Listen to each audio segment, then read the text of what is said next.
The Robot Operating System Industrial is an open source program, and it's a real game changer enabling new advanced applications for manufacturing.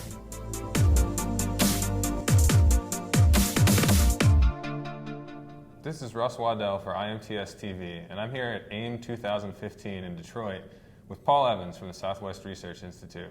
Thanks for speaking this morning. You're welcome. So you talked a little bit about robots, the future of robots, and maybe where things are going. Can you give us a quick summary of what you think is going to happen in automation and robots? Sure. As robots begin to proliferate into industry, we're looking at opportunities where we can use robots where they haven't traditionally been used before, so the new application spaces.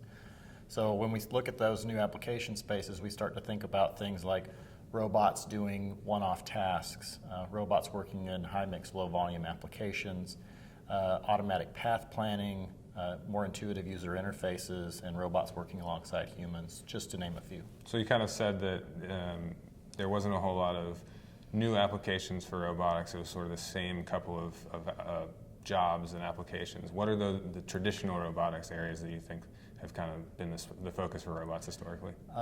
Historically, robots have been used extensively in welding, in material handling applications, in coding applications. We are seeing some growth in robot sales in the material handling area, which is an area that's kind of growing with respect to the need for handling parts and materials in unstructured environments. And so we do see some activities in that area.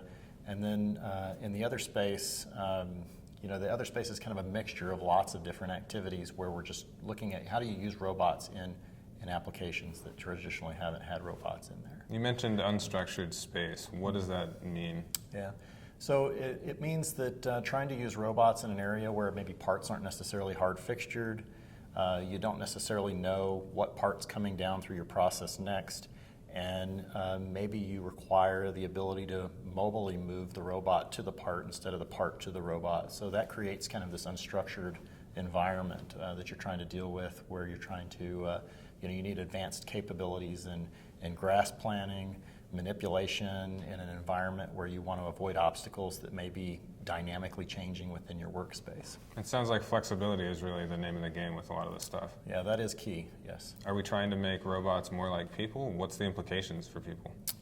So the implications for people is that, that there is this push towards trying to get humans and robots to work more alongside each other to be more flexible in your manufacturing operations of where you put automation versus human resources.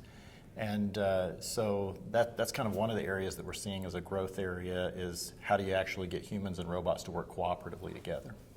Paul, thanks a lot for speaking with us today. You're welcome. For IMTS TV from the Automation and Manufacturing Conference 2015, this is Russ Waddell with Paul Evans.